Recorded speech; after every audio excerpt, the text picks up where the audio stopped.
Akhirnya mungkin dari situlah ya saya diterima, sehingga ketika saya mengumpulkan berkas atau daftar ulang ke kampus, isi Yogyakarta kaget, Kaprodinya kaget, loh ini ada tunanetra masuk ke sini, gimana ceritanya gitu.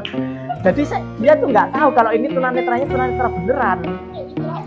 Iya, dikiranya acting karena saya udah pakai properti tunanetra. Ya udah, akhirnya dari situ saya memberikan argumen dan saya menawarkan solusi-solusi yang nantinya bakal saya hadapi.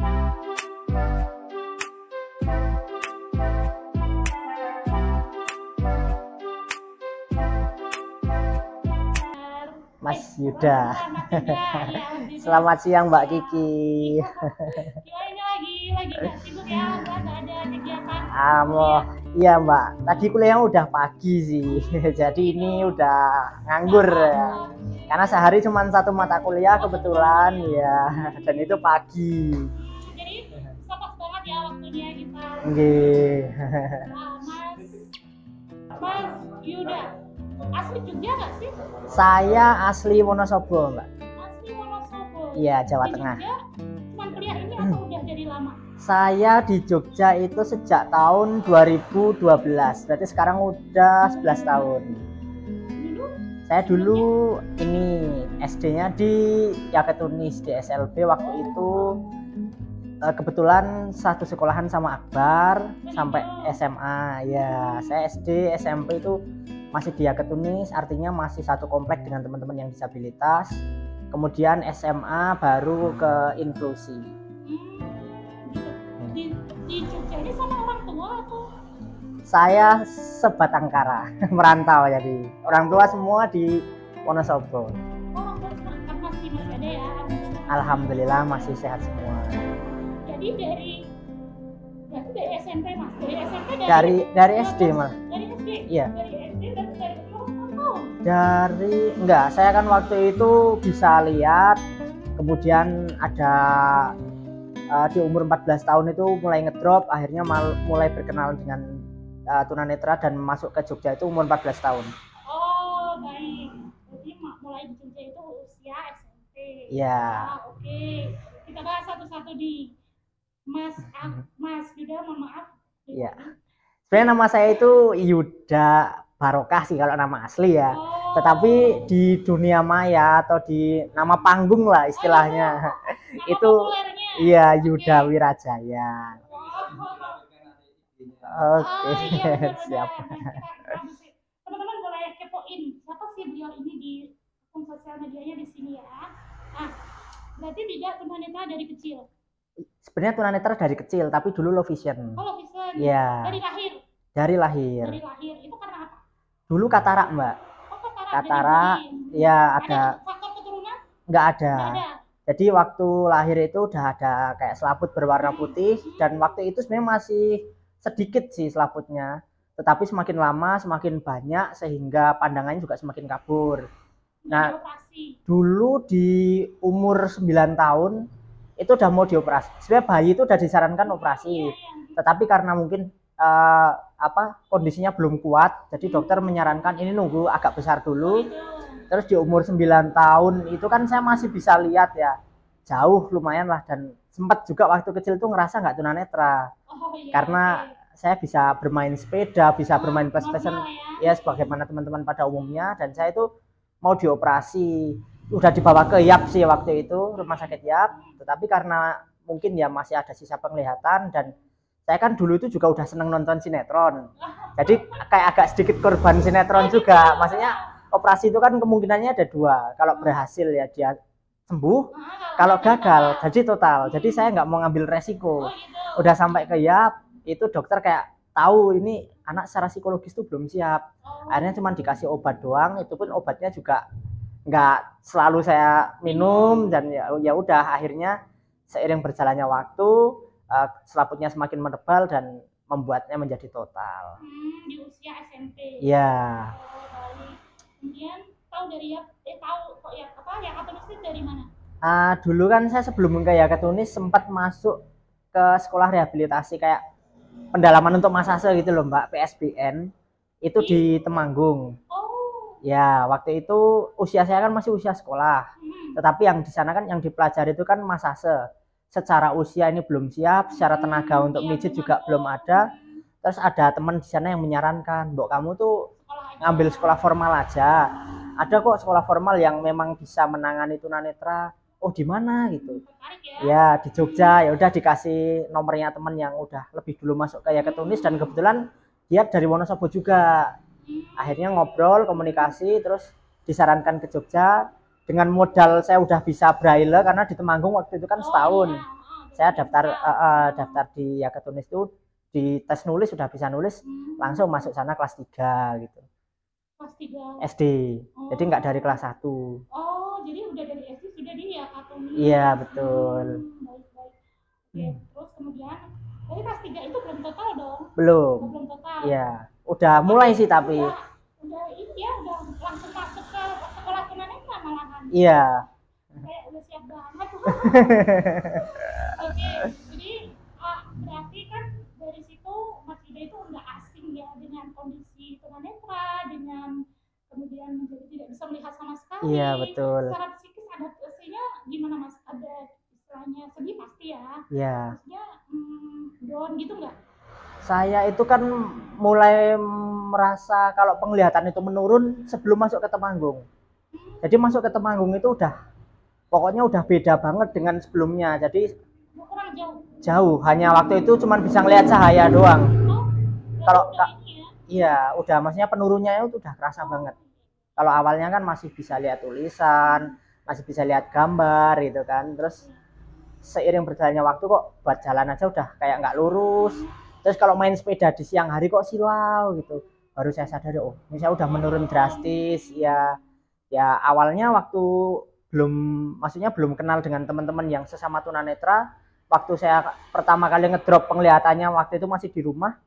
Ya saya tuh sempat nggak bisa nerima juga. Bahkan sempat ada kepikiran, aduh ngapain ya saya hidup. Karena kan kalau ibaratnya itu belum kenal sesama teman disabilitas dan umur juga masih anak-anak, saya hidup di kampung halaman yang notabene di sana saya minoritas kan. Saya merasa di dunia ini hanya sendirian, nggak ada temennya gitu loh. Teman-teman yang tadinya main bareng pada bisa naik motor kok saya nggak sendiri. Pernah, wah Allah tuh nggak adil ya kayak gitu tuh pernah. Terus akhirnya ke Temanggung itu ketemu sama teman yang sesama tunanetra juga, dan di sana itu saya baru tahu ternyata saya nggak sendirian. Bahkan ada yang mungkin lebih parah dari saya, difabelnya itu multi ya, nggak hanya satu jenis. Itu gitu? Iya. Jadi ada yang mental juga? Iya, netra plus tunagrahita katakanlah, udah nggak bisa lihat terus mentalnya agak terbelakang gitu kan. Itu juga bisa menerima yang seperti itu? Bisa. Nah di situ saya baru wah nggak boleh nih, saya harus bersyukur ternyata saya masih ya beruntung. Ya udah, sejak saat itu terus banyak lihat teman-teman yang menginspirasi juga kan, maksudnya mereka yang difabel tapi keren, bisa ini bisa itu. Ya udah saya mulai bisa berdamai dengan diri sendiri ya. Betul. Kalau di kampung sendiri ada nggak yang kamu apa ada bully-bully gitu nggak? Waktu kecil banyak sekali saya temukan, ada yang bilang wah nggak bisa lihat ini, mau dibully gitulah. Yang paling berkesan apa yang paling nggak terlupakan sampai sekarang, perkataan mereka, perlakuan mereka? Kalau perlakuan ini sih, dulu kan saya kan waktu kecil bisa lihat tulisan tapi deket, sehingga saya di kampung itu juga waktu itu ya ngaji sama teman-temannya yang nggak disabilitas kan. Biasalah namanya tunanetra satu-satunya, ketika udah keluar dari ruangan gitu yang lain pada pulang, saya sendalnya disembunyiin kayak gitu.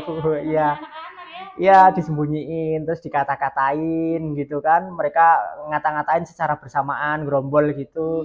Ya itu dunia anak-anak. Tetapi sekarang setelah ketemu lagi udah sama-sama besar gitu juga mereka ketawa kalau inget itu. Dan saya tuh sekarang udah masuk teater, saya pikir masa-masa yang pernah saya lampaui di masa anak-anak itu menjadi ide yang sangat dahsyat untuk berkarya. Iya. Oke, itu nanti kita bahas akan menjadi tema yang sangat menarik ini ya.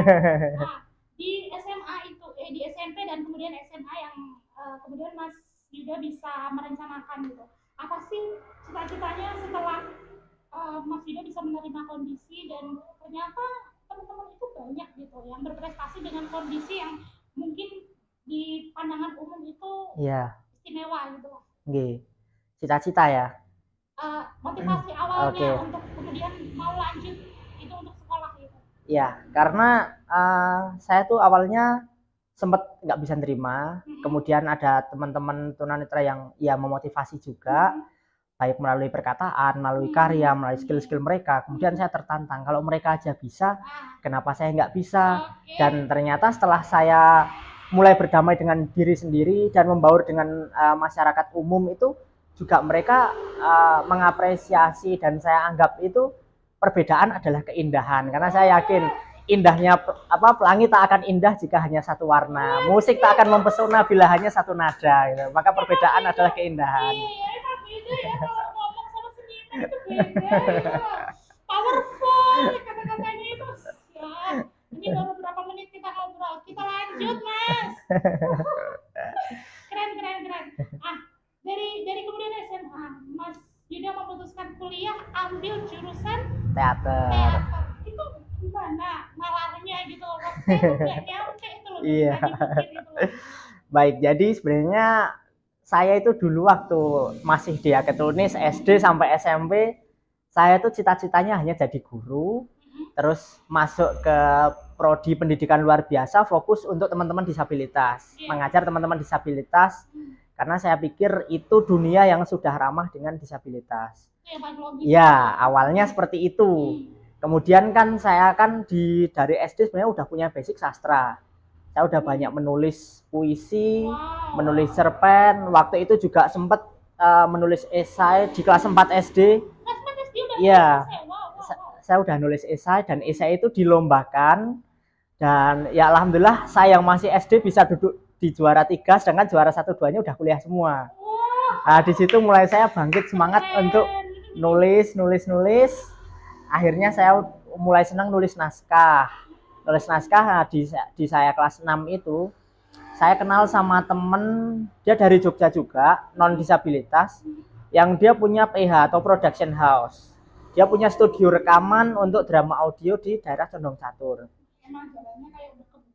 Iya, betul. Dan saya itu kan memang udah jadi founder di komunitas namanya Pecinta Sandiwara Radio. Itu membernya di seluruh Indonesia. Sekarang anggotanya udah kurang lebih sekitar 82.000. Nah, di sanalah saya kenal banyak teman-teman, termasuk teman saya yang di Jogja ini. Saya main ke studionya dia, kemudian saya sodorin naskah-naskah. Akhirnya kita mulai produksi bareng di sana, pembuatan drama audio untuk banyak waktu itu banyak program dari Dikti, dari mana-mana kita bikin ini atas dasar pesanan ya waktu itu. Terus udah saya di sana belajar bermain peran untuk audio drama, nulis, belajar nyutradarain juga.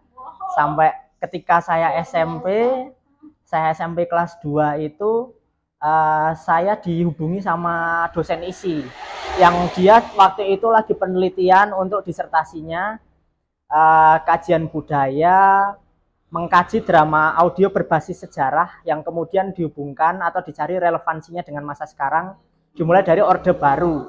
Karena saya punya banyak sekali koleksi drama, referensi-referensi tentang drama audio, akhirnya saya diajak penelitian, dan di sana saya mulai berkenalan dengan namanya teater panggung atau teater yang berbasis pertunjukan.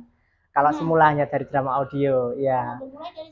Dari situ, kemudian saya mulai dekat dengan beliau. Saya masih SMP. Terus ya diikutkan lomba monolog. Waktu itu sempat ikut lomba monolog dari komunitas teater juga, teater sepuh, itu namanya Teater Mandiri, kelompok teater yang sekarang usianya udah 51 tahun. Pendirinya kan namanya Putu Wijaya, dia seniman teater yang terkenal juga di Jakarta. Saya ikut lomba monolog dari Teater Mandiri nasional ya waktu itu, alhamdulillah dapat juara. Terus saya juga udah sering ikut lomba-lomba puisi, bikin naskah karya-karya puisi, baca puisi, dan udah alhamdulillah dapat piagam banyak waktu sekolah itu. Akhirnya karena memang antara teater dan sastra itu dekat, dan memang ada relevansi yang tidak dapat terpisahkan ya, karena di teater juga kita belajar tentang sastra.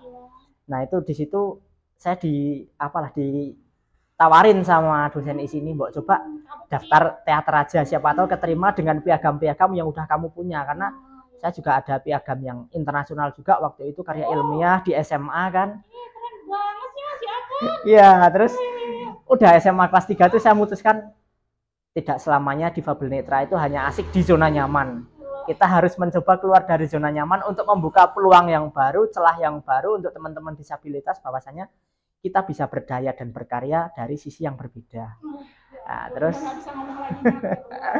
udah saya daftar Iya, iya. di kelas 3 itu udah mantep, udahlah saya tak Isi. daftar teater aja. Waktu itu persyaratannya bikin portofolionya tuh suruh bikin monolog dalam bentuk video ya, karena saya kan daftar masih pandemi. Ya, bentuk video. Kemudian kita bikin karya tulis prosa, dan prosa itu yang kita pentaskan menjadi monolog. Nah, tetapi ketika pendaftaran itu ada drama.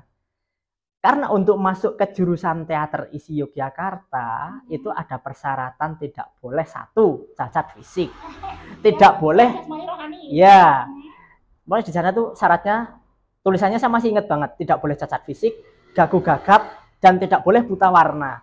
Wah, ini suatu persyaratan yang ini persyaratan yang menurut saya sangat mendiskriminasi disabilitas, sehingga tidak mungkin ya disabilitas masuk. Akhirnya saya berpikir keras, ini gimana caranya supaya saya tetap bisa tembus.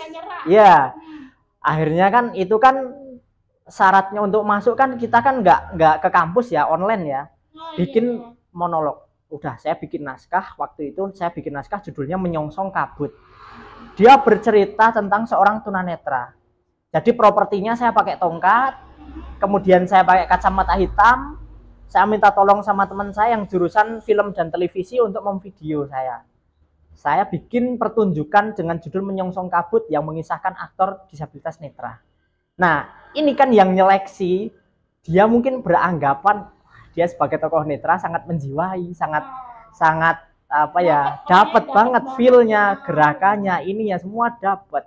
Akhirnya mungkin dari situlah ya saya diterima, sehingga ketika saya mengumpulkan berkas atau daftar ulang ke kampus ISI Yogyakarta kaget, Kaprodinya kaget, loh ini ada tunanetra masuk ke sini, gimana ceritanya gitu. Jadi dia tuh nggak tahu kalau ini tunanetranya tunanetra beneran. Iya, dikiranya acting karena saya udah pakai properti tunanetra. Ya udah, akhirnya dari situ saya memberikan argumen dan saya menawarkan solusi-solusi yang nantinya bakal saya hadapi. Dan dari sana bisa menerima. Terus seiring berjalannya waktu ternyata saya bisa mengikuti dan nggak ada masalah. Wah, gitu. Mantap. Itu bukti lagi bukti bahwa disabilitas itu bisa menembus batas ya Mas. Iya betul. Itu tadi makanya pertanyaannya gimana bisa masuk ke jurusan teater. Iya. Ketika pentas Mas, seperti apa sih pertunjukan yang kalian lakukan itu gitu loh. Kan teman-temannya jenengan berarti nggak semua tunanetra ya? Iya. Jadi peran jenengan apa gitu loh? Kebetulan kan kalau di kampus saya harus menyesuaikan dengan teman-teman saya. Tetapi di luar saya juga punya komunitas teater, namanya Teater Braille, di mana anggotanya semua tunanetra. Baik dari penulis naskah, pemusik, sutradara, semuanya tunanetra. Tetapi kalau di kampus saya hanya tunanetra satu-satunya. Nah, ketika pentas, ya kita harus pintar-pintar memodifikasi. Di mana yang lain, misal pemeranan nih, pemeranan kan tentu dosen udah memberikan naskah. Yang lain baca naskah berupa fisik, saya harus baca naskah berupa soft file. Jadi yang lain itu baca kertas, saya mendengarkan melalui HP lewat screen reader itu. Jadi naskahnya dalam bentuk digital. Itu. Kemudian untuk blocking juga saya biasanya itu sebelum pentas itu sudah harus mengorientasi panggung lebih dulu. Orientasi panggung itu ada dua. Pertama orientasi panggung tanpa setting, kedua orientasi panggung sudah dengan setting. Ya, karena itu nanti akan berbeda. Kita sudah harus pertama mengenali bentuk panggung. Bentuk panggung teater itu kan macam-macam, ada proscenium, ada teater arena, ada trasa, itu harus kita ketahui. Nah, kalau panggung proscenium itu saya biasanya misal katakanlah seminggu sebelum pentas saya mengorientasi panggung, set wing kanan di mana, set wing kiri di mana, kita harus melangkah seberapa untuk sampai di center atau tengah. Nah, jadi ketika nanti sudah pentas ya saya sudah bisa beraktivitas bagaimana teman-teman saya, karena saya sudah tahu medannya. Teman-teman lari ya, kalau emang tuntutan naskahnya harus lari ya lari. Jadi tidak ada ceritanya di panggung itu pakai gaib digandeng, itu nggak ada. Iya. Jadi perannya Mas Yuda itu tidak melulu menjadi disabilitas netra? Tidak. Wow, keren. Saya kapan lalu itu mementaskan tokoh seorang kakek tua. Dia itu diambil dari naskah Petang di Taman karya Iwan Simatupang. itu naskah yang cukup terkenal juga. Waktu itu syarat untuk ujian pemeranan kan, teater itu kan sampai 4 semester dia dapat pemeranan. Pertama kita belajar tentang dasar-dasar pemeranan itu ya, belum sampai ke acting, dia baru belajar tentang olah vokal, olah tubuh, olah rasa. Kemudian masuk pemeranan 1 di semester 2 itu kita sudah mulai mengenal teknik muncul, teknik membina puncak. Nah, itu kita sudah mulai berkenalan dengan potongan naskah-naskah realis. Nah, saya mengambil satu adegan dari naskah Petang di Taman karya Iwan Simatupang, itu bercerita tentang seorang kakek yang ditinggal mati istrinya dan dia hanya bersahabat dengan kucing kesayangannya, dengan tempatnya yang kumuh, dengan frustasinya. Terus di situ ya saya menjadi tunanetra, bukan tunanetra, menjadi kakek.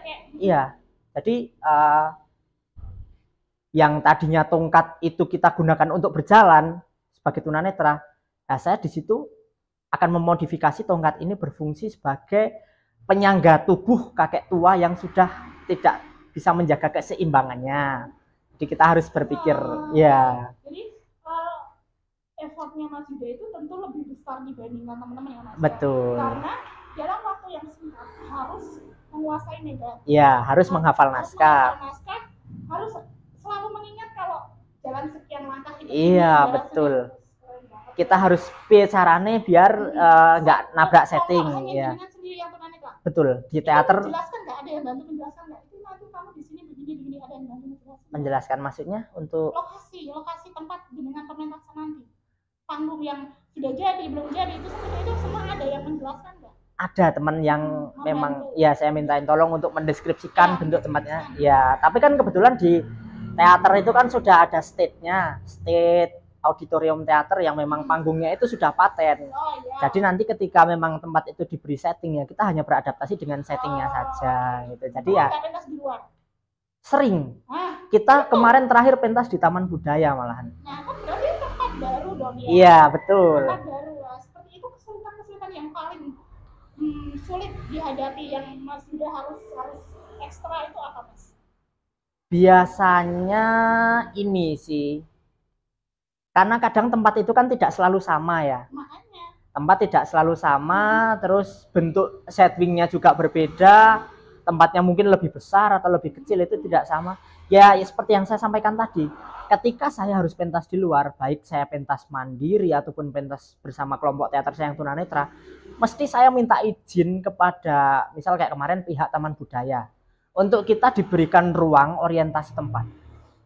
Mesti itu wajib. Karena kalau iya.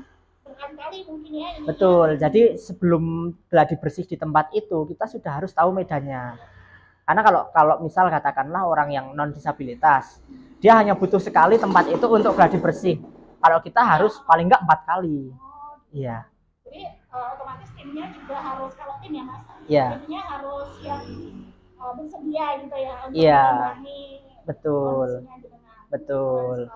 Jadi pengen nonton nih Mas Akbar pentas. Oh boleh, kita nanti insya Allah di akhir November juga ada pementasan di Prambanan. Itu malah itu ini programnya namanya Pekan Budaya Disabilitas dari Dinas Kebudayaan. Untuk HDI kali ya? Iya betul.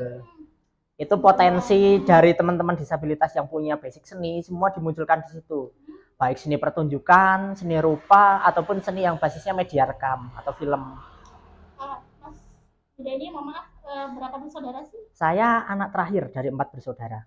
Yang lainnya tentu sehat, normal. Iya, orang tua semuanya normal. Dari perjalanan Mas Yuda yang sudah sampai sekarang, yang sudah keren banget ini, tentu tidak luput dari dukungan orang tua. Betul ya Mas Yuda ya?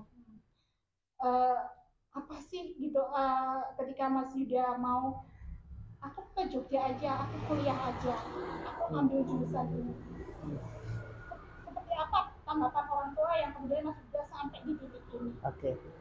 Jadi awalnya memang ketika saya mau ke Jogja pertama kali tahun 2012 saat itu, kan namanya juga anak itu belum pernah pisah dari orang tua. Ya, apalagi dengan kondisi. Iya, ibu itu juga waktu itu ya masih khawatir. Kok nggak usah yang jauh-jauh, yang deket aja.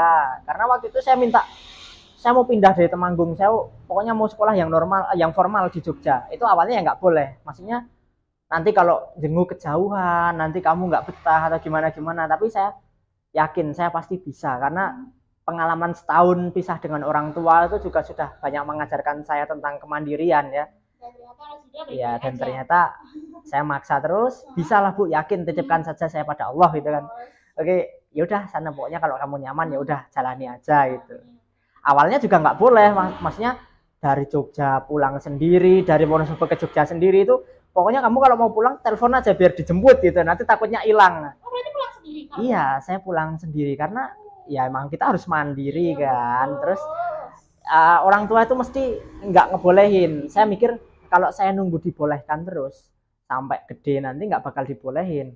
Akhirnya saya nyobalah eksperimen, kan udah tahu jalur bisnya, udah berani nanya, pulang sendiri tanpa ngabarin. Iya, akhirnya ya, wah ternyata bisa pulang sendiri. Udah akhirnya boleh. Iya, sekarang udah sana kemari bebas saja Kak. Yang penting kamu kalau ada apa-apa berani nanya aja di jalan, aman. Kita memang sebagai disabilitas itu harus menunjukkan, harus ya itu tadi, menembus batas bahwa kita bisa. Mbak. Gitu. Betul. Sekarang sudah semester 3 ya. Iya. Apa sih harapannya ke depan dengan jurusan yang Mas Yuda ambil ini? Saya berharap banyak teman-teman disabilitas yang memiliki mimpi yang lebih, artinya berani menembus batas, keluar dari zona nyaman. Kita itu pasti akan selalu survive selagi kita punya potensi yang bisa kita tunjukkan gitu. Artinya jangan hanya berteriak di dalam kandang, tetapi harus berani keluar dari kandang gitu. Karena di Indonesia teater itu masih menjadi hal yang tidak wajar untuk disabilitas. Tetapi di luar negeri teater itu sudah sangat diapresiasi. Bahkan mimpi saya itu setelah lulus dari ISI Jogja, saya pengen bisa melanjutkan ke Inggris dengan fokus teater disability.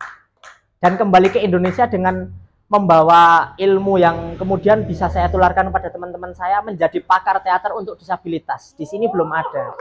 Tapi di luar negeri sudah ada prodinya.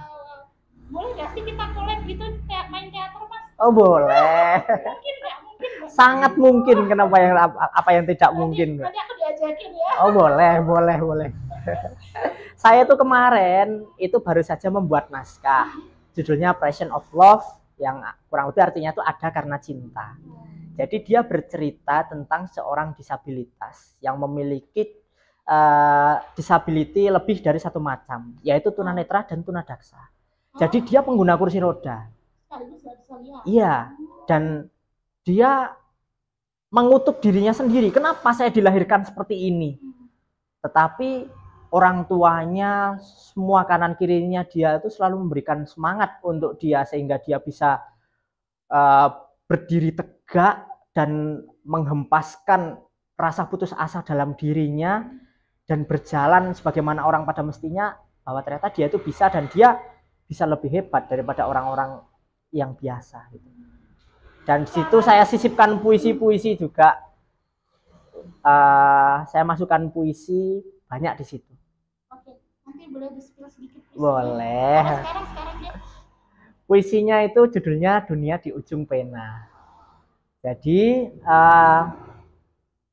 seorang tunanetra dan tunadaksa, tetapi dia dari hari ke hari selalu ada di depan laptopnya, menulis dan terus menulis, sehingga dia bermimpi dia akan menjangkau dunia melalui karya, melalui pena. Jadi laptopnya itu menjadi jendela untuk dia menembus dunia. Saya kurang hafal puisinya, mungkin nanti bisa saya ini sertakan. Oh, baik. Ada yang hafal nggak? Sedikit aja. Dunia di Ujung Pena. Apa aja? Nggak harus itu. Oke. Mas Irul, HP saya tolong. Saya ada puisi di... Tangannya mau panjang, Mas. Oke. Baik. Jadi kemarin itu saya membuat puisi ya. Ceritanya unik sebenarnya ini puisi ini. Kemarin saya berjalan bersama teman saya yang dia juga tunanetra. Kita berjalan di pinggir jalan raya, udah pakai tongkat, udah ini, tiba-tiba ada pengendara yang tidak sengaja menabrak kami berdua, sehingga tongkat itu terpental. Dan setelah pengendara itu tahu kalau dia yang ditabrak ini disabilitas, dia tidak merasa menyesal atau merasa bersalah, justru dia bilang gini, waduh gitu. Terus habis itu langsung dia pergi, ya. Dan saya pikir, wow, ini pengalaman dahsyat ini hari ini. Lalu saya buatlah menjadi sebuah puisi yang saya beri judul Balada Sang Buta. Ini saya akan bacakan puisinya. Sebentar.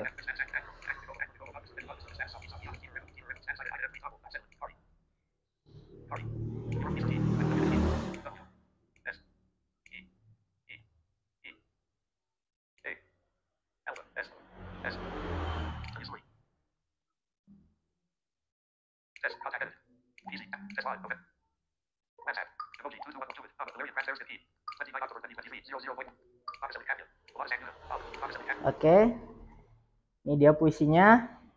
Saya akan baca.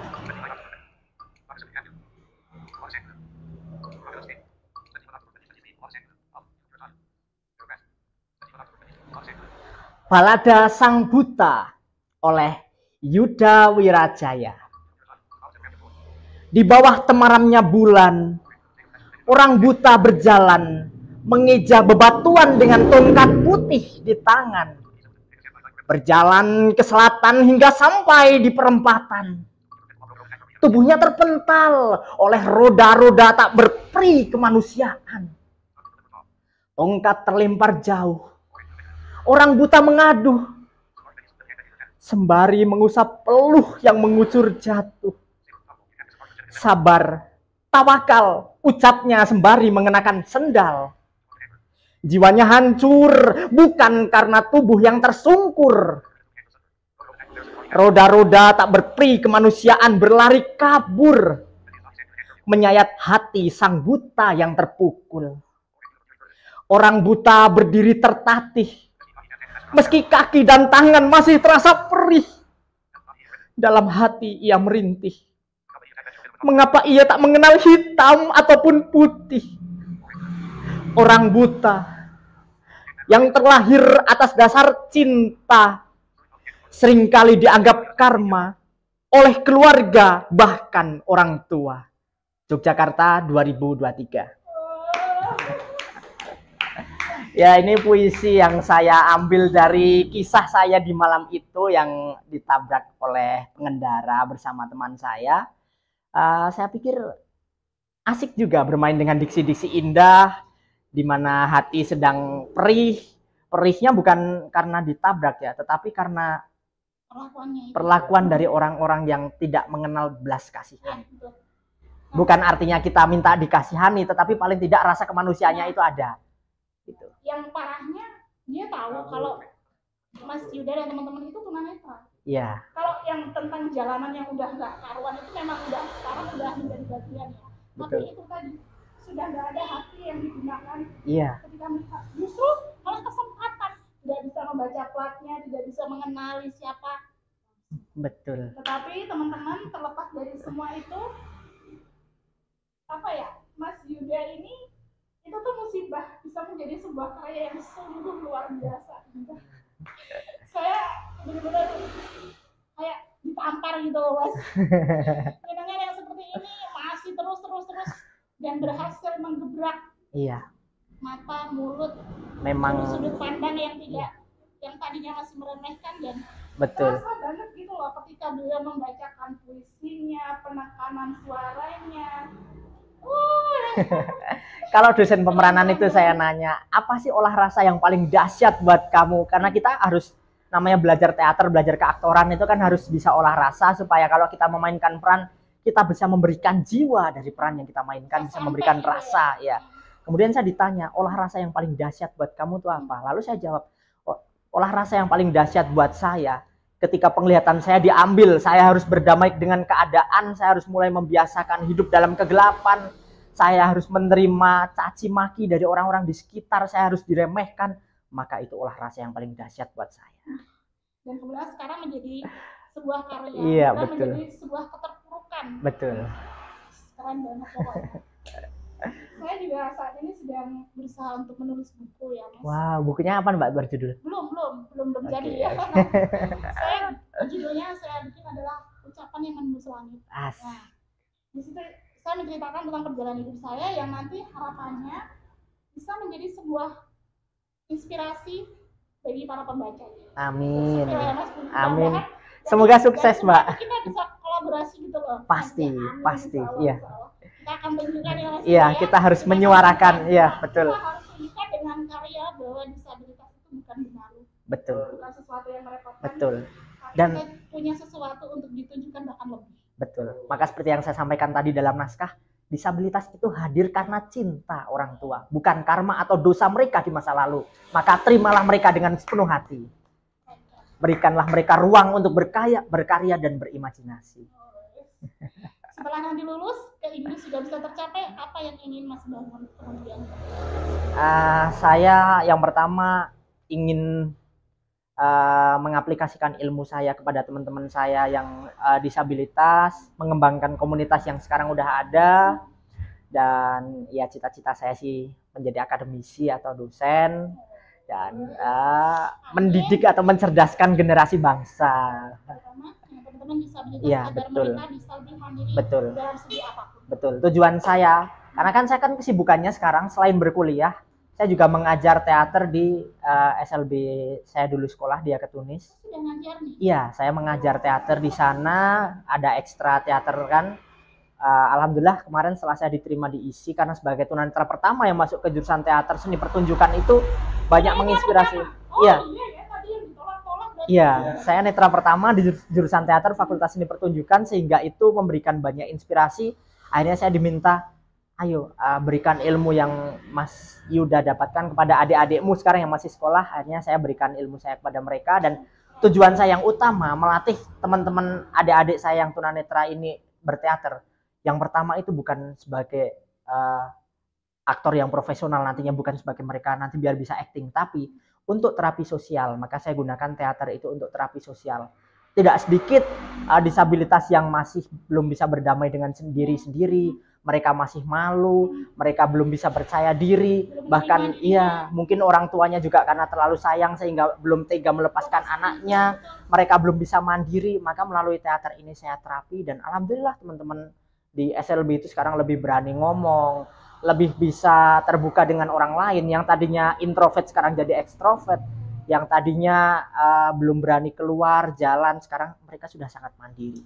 Dan itulah yang kita harapkan dari adik-adik kita. Nantinya kalau mereka bisa acting dengan baik di atas panggung, itu hanya bonus. Yang pertama, mereka bisa bersosialisasi dengan baik dengan masyarakat. Keren, pokoknya keren banget. Saya berterima kasih banget, merasa beruntung sekali bisa ngobrol dengan tunanetra pertama yang bisa kuliah di jurusan teater di ISI Yogyakarta.